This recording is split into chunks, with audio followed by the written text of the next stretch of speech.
ಇದು ಅಂದರೆ ಒರಿಜಿನಲ್ ಜೇನುತುಪ್ಪ. ನಾವು ಯಾವಾಗಲೂ ಜೇನುತುಪ್ಪ ತೆಗೆಯುವಾಗ ಈ ರೀತಿ ಕ್ಲೋಸ್ ಆಗಿರಬೇಕು. ಈಗ ನಾವು ಕೈಯಲ್ಲಿ ಸಹ ಹಿಡಿಬೋದು, ಇದನ್ನು ಯಾವ ಭಯ ಏನೂ ಇಲ್ಲ. ಅಂದರೆ ನಮ್ಮ ಮೇಲೆ ಹಾಕಿಕೊಳ್ಬೋದು, ಏನು ಮಾಡಲ್ಲ. ಅಂದರೆ ಚುಚ್ಚುವುದು ಕಚ್ಚುವುದು ಏನಿಲ್ಲ.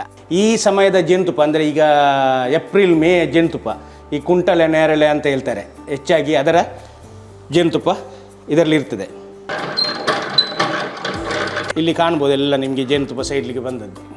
ಇದು ಸಾಸಿವೆ ಜೇನುತುಪ್ಪ ಮತ್ತು ಗೇರು ಬೀಜದಾನಿ ಇದೆ. ಈಗ ಅದೇ ರೀತಿ ಜಾಮೂನ್ ಅಂದರೆ ಜಾಮೂನು ಮತ್ತು ಓಮಕಾಲು. ಈಗ ಶುಗರ್ ಪೇಷಂಟ್ ಇದ್ದರೆ ಅವರಿಗೆ ಡಾಕ್ಟ್ರು ಸಹ ಇದು ಹೇಳ್ತಾರೆ, ಅಂದರೆ ಜಾಮೂನ್ ಜೇನುತುಪ್ಪ. ಅಕೇಸಿಯಾ ಹೂ ಬಿಡುವಾಗ ಅಕೇಸಿಯಾ ಮರದ ಹತ್ತಿರ ಇಟ್ಟರೆ ಅಕೇಸಿಯಾ. ಈ ಬಿಳಿ ಮೊಜೆಂಟಿ ಅಂದರೆ ಇದು 1 ಸ್ಪೂನು, ಒಂದು ವರ್ಷದಲ್ಲಿ 1 ಸ್ಪೂನ್ನಷ್ಟೇ ಜೇನುತುಪ್ಪ ಮಾಡೋದು. ಇದು ಈಗ ಅಂದರೆ ನನ್ನ ಹತ್ರ ಮಾತ್ರ ಇರೋದು ಇಲ್ಲಿ ಕರ್ನಾಟಕದಲ್ಲಿ. ಈಗ ಇದನ್ನು 10,000ಕ್ಕೂ ಕೇಳಿದವರಿದ್ದಾರೆ ಒಂದು ಬಾಕ್ಸನ್ನು. ಇದೀಗ ನಿನ್ನೆ ರಾತ್ರಿ ಮಾಡಿಟ್ಟದ್ದು, ಅಂದರೆ ರಾತ್ರಿ 2 ಗಂಟೆ ತನಕ ಕೆಲಸ ಮಾಡ್ತಾ ಇದ್ದೆ. ಬೇರೆ ಬೇರೆ ಪೆಟ್ಟಿಗೆ ಅಂದರೆ ಇದು ಕೇರಳದ ಅಂದರೆ ನಮಗೆ ಜೇನು ಕೃಷಿಕರಿಗೆ ಜೇನುತುಪ್ಪ ಜಾಸ್ತಿ ತೆಗಿಲಿಕ್ಕೆ ಆಗ್ತದೆ.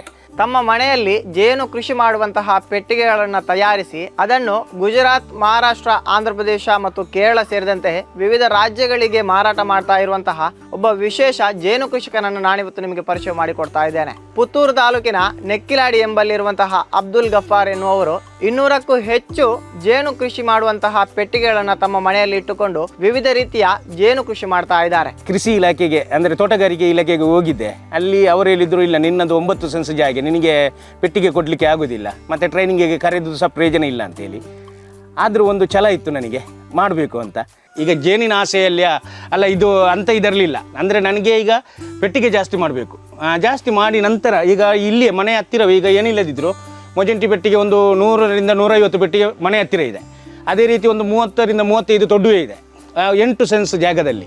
ಒಂದು ತಿಂಗಳಲ್ಲಿ ಲೆಕ್ಕ ಹಿಡಲಿಕ್ಕೆ ತುಂಬ ಕಷ್ಟ ಇದು. ಈ ತಿಂಗಳಲ್ಲಿ ನಮಗೆ ಏನೂ ಸಿಗದೇ ಇರ್ಬೋದು, ಆದರೆ ಬರುವ ತಿಂಗಳಲ್ಲಿ ಒಂದು 2 ಲಕ್ಷ ಸಿಕ್ಕಿದ್ದು ಉಂಟು.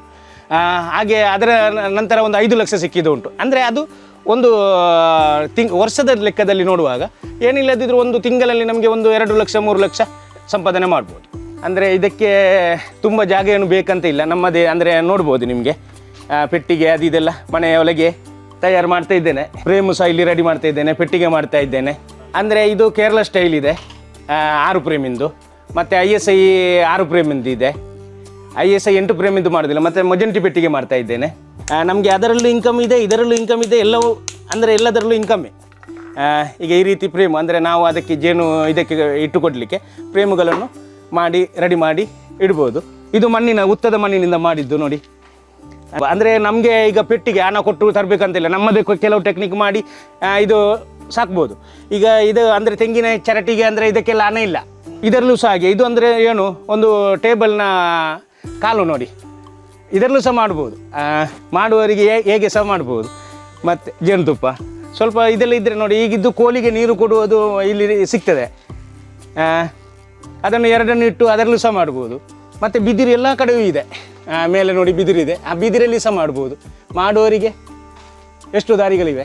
ಪೆಟ್ಟಿಗೆ ಅಂದರೆ ಈಗ ನೋಡಿ, ಅಂದರೆ ಜನರು ಅಂದರೆ ಈಗ ಒಂದು ಮನೆಯ ಮುಂದೆ ಬಿದಿರನ್ನು ನಾವು ತಗೊಂಡೋಗಿ ಇಡಲಿಕ್ಕೆ ಆಗೋದಿಲ್ಲ, ಅಂದರೆ ಅದೊಂದು ಶೋ ಇದಾಗ್ತದೆ.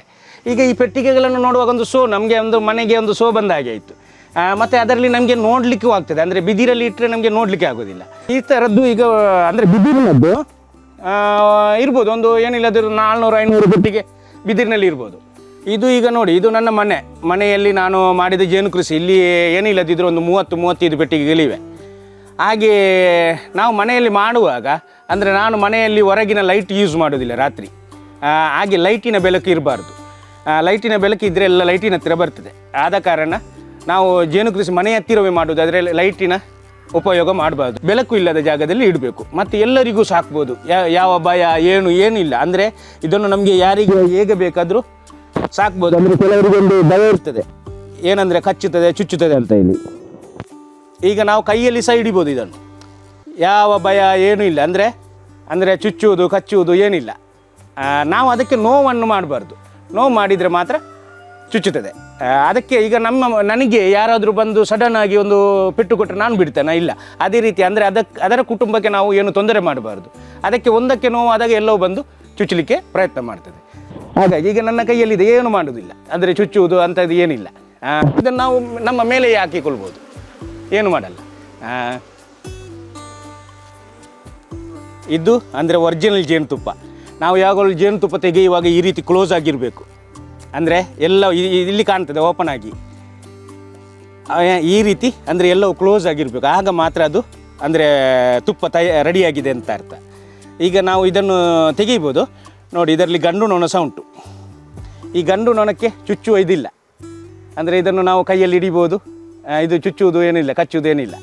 ಮಕ್ಕಳಿಂದ ಹಿಡಿದು 40-50 ವರ್ಷ ಮತ್ತು ರಿಟೈರ್ಡ್ ಆದವರಿಗೆ ಮನೆಯಲ್ಲಿ, ಅಂದರೆ ಅವರಿಗೂ ಸಹ ಮಾಡ್ಬೋದು ಮನೆಯಲ್ಲಿ. ಈಗ ನೋಡಿ, ನಾನು ಅಂದರೆ ಇದರ ಜೇನುತುಪ್ಪ ಹೇಗೆ ತೆಗೆಯೋದು ಅಂತ ಅದು ಸಹ ತೋರಿಸಿಕೊಡ್ತೇನೆ ನಾನು. ಮೊದಲಿನ ಕಾಲದಲ್ಲೆಲ್ಲ ಜೇನುತುಪ್ಪ ಸಿಕ್ಕಿದರೆ ಹುತ್ತದಿಂದ ಮತ್ತು ಅದನ್ನು ಕೈಯಲ್ಲಿ ಹಿಂಡಿ ತೆಗಿತಾ ಇದ್ದರು. ಹಾಗೆ ಕೈಯಲ್ಲಿ ಹಿಂಡಿ ತೆಗೆದಾಗ ಸ್ವಲ್ಪ ದಿನದ ನಂತರ ಹುಲಿ ಬರ್ತಾ ಇತ್ತು. ಆ ಹುಲಿ ಬಂದ ನಂತರ ಅದು ವಿಷದ ರೂಪ ತೆಗೊಳ್ತಾ ಇತ್ತು, ಜನರಿಗೆ ಗೊತ್ತಿರ್ತಿರಲಿಲ್ಲ. ಈಗ ಅಂದರೆ ಲ್ಯಾಬ್ ಟೆಸ್ಟು ಇದ್ದ ಕಾರಣ ನಾವು ಈಗ ಕೈಯಲ್ಲಿ ತೆಗೆಯುವುದಿಲ್ಲ. ಅಂದರೆ ಇದನ್ನು ನಾವು ಕಟ್ ಮಾಡಿ, ಅಂದರೆ ಈ ಮುಚ್ಚಳವನ್ನು ಕಟ್ ಮಾಡಿ ಸೀಲ್ ಮಾಡಿ ಇದನ್ನು ತೆಗೆದು ನಂತರ ಮಷೀನಲ್ಲಿ ಇಟ್ಟು ತೆಗೆಯುವುದು. ಅಂದರೆ ಯಾವ ರೀತಿ ಅಂದರೆ ನೋಡಿ, ಹೀಗೆ ಕಟ್ ಮಾಡಿದಾಗ ಅದರ ಮುಚ್ಚಲೆಲ್ಲ ಹೋಯ್ತು. ನೋಡಿ ಜೇನುತುಪ್ಪ ಅಂದರೆ ಹೇಗಿದೆ ಅಂದರೆ ಬ್ರೌನ್ ಆಗಿದೆ. ಈ ಸಮಯದ ಜೇನುತುಪ್ಪ ಅಂದರೆ ಈಗ ಏಪ್ರಿಲ್ ಮೇ ಜೇನುತುಪ್ಪ, ಈ ಕುಂಟಲೆ ನೇರಳೆ ಅಂತ ಹೇಳ್ತಾರೆ, ಹೆಚ್ಚಾಗಿ ಅದರ ಜೇನುತುಪ್ಪ ಇದರಲ್ಲಿ ಇರ್ತದೆ. ಇದು ಅಂದರೆ ನಾವು ಜೇನುತುಪ್ಪ ತೆಗೆಯಲಿಕ್ಕೆ ಮಾಡಿದ ಮಷೀನ್ ಇದು. ಅಂದರೆ ಕೈಯಲ್ಲಿ ಹಿಂಡುವುದು ಅದಿದೇನಿಲ್ಲ, ಅಂದರೆ ಬೆವರು ಅದು ಇದೆಲ್ಲ ಬೀಳುವ ಹಾಗೆ ಏನಿಲ್ಲ. ಹೀಗೆ ಇಟ್ಟು ನಾವು 4 ಫ್ರೇಮನ್ನು ಅದಕ್ಕೆ ಇಡುವುದು. ಹೀಗೆ ಅಂದರೆ ಜೇನುತುಪ್ಪ ಎಲ್ಲ ಕೆಳಗೆ ಬಂದಾಗಿದೆ. ಈಗ ಇದ್ದ ಜೇನುತುಪ್ಪ ಎಲ್ಲ ಹೊರಗೆ ಬಂದಾಯಿತು. ಈಗ ನಾವು ಇದನ್ನು ತಗೊಂಡೋಗಿ ಅದೇ ಪೆಟ್ಟಿಗೆ ಇಟ್ಟಾಗ ಇನ್ನು ಖಾಲಿ ಜೇನುತುಪ್ಪ ತುಂಬಿಸುವ ಕೆಲಸ ಮಾತ್ರ. ಈ ಎರಿ ಕಟ್ಟಬೇಕಂತ ಇಲ್ಲ. ಹಾಗೆ ಬೇಗ ಬೇಗ ನಮಗೆ ವಾರದಲ್ಲಿ ಒಮ್ಮೆ ಜೇನುತುಪ್ಪ ತೆಗೆಯಬಹುದು. ಈ ರೀತಿ ಸೋಸಿ ಅಂದರೆ ನಂತರ ಬಾಟ್ಲಿಗೆ ತುಂಬಿಸಿ ಕೊಡು. ಅಂದರೆ ಇದಕ್ಕೆ ಹೇಳ್ತಾರೆ ರೋಹಣಿ ಅಂತ. ಅಕೇಸಿಯ ಹೂವು ಬಿಡುವಾಗ ಅಕೇಸಿಯ ಮರದ ಹತ್ತಿರಿಟ್ಟರೆ ಅಕೇಸಿಯ ಅಂದರೆ ನೋಡಿ 7 ಕಲರಲ್ಲಿ ನಿಮಗೆ ಸಿಗ್ಬೋದು. ಅಂದರೆ ಜೇನುತುಪ್ಪ ಒಂದೇ ಕಲರಲ್ಲಿ ಇರುವುದಿಲ್ಲ. ನಾವು ಈಗ ಸಕ್ಕರೆ ನೀರು ಮಿಕ್ಸ್ ಮಾಡಿದರೆ ಒಂದೇ ಕಲರ್ ಬರ್ತದೆ. ಅಂದರೆ ಇದು ನಮಗೆ ಸಾಧ್ಯ ಇಲ್ಲ, ಅಂದರೆ ಈ ರೀತಿ ಕಲರೆಲ್ಲ ತರಲಿಕ್ಕೆ ಸಾಧ್ಯ ಇಲ್ಲ. ಈಗ ಕೆಲವರು ಒಂದು ಜೋಕಿನಲ್ಲೂ ಹೇಳ್ತಾರೆ ಬೈ ಸಕ್ಕರೆ ನೀರು ಮಿಕ್ಸ್ ಮಾಡಿದೆ ಅಂತ. ಹಾಗೆ ವೆರೈಟಿಯಲ್ಲಿ ಈಗ ಅದೇ ರೀತಿ ಜಾಮೂನ್, ಅಂದರೆ ಜಾಮೂನು ಮತ್ತು ಓಮಕಾಲು ಇದು 2 ಶುಗರ್ ಇದ್ದವ್ರಿಗೂ ತಿನ್ಬೋದು.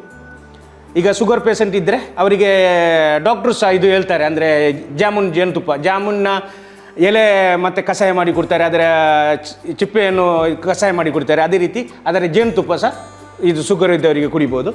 ಮತ್ತು ಮಲ್ಟಿ ಹನಿ ಇದೆ, ಮತ್ತು ಗೇರು ಬೀಜದ ಹನಿ ಇದೆ, ಗೇರು ಬೀಜದ್ದು, ಮತ್ತು ಮೊಜಂಟಿ ಜೇನುತುಪ್ಪ.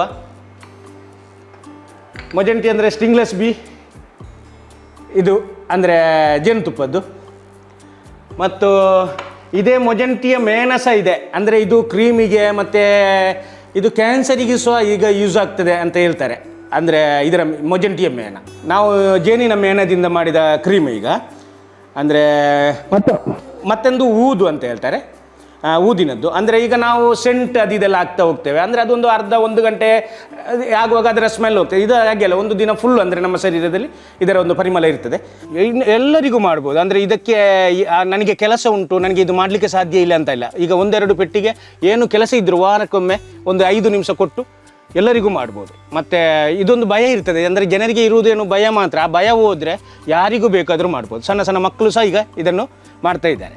ಈಗ ನಾನು ಅಂದರೆ ಜೇನು ಕೃಷಿ ಮಾಡುವವರಿಗೆ ಪೆಟ್ಟಿಗೆ ಮಾರಾಟ ಮಾಡ್ತಾ ಇದ್ದೇನೆ, ಕುಟುಂಬ ಮಾರಾಟ ಮಾಡ್ತಾ ಇದ್ದೇನೆ, ಜೇನು ತುಪ್ಪ ಮಾರಾಟ ಮಾಡ್ತಾ ಇದ್ದೇನೆ, ಮತ್ತು ವಿವಿಧ ರೀತಿಯ ಜೇನುತುಪ್ಪಗಳು ನನ್ನಲ್ಲಿದೆ. ಹಾಗೆ ಯಾರಿಗಾದರೂ ಬೇಕಿದ್ದರೆ ಬಂದು ಕಲೆಕ್ಟ್ ಮಾಡಿಕೊಂಡು ಹೋಗ್ಬೋದು ಮನೆಯಿಂದ.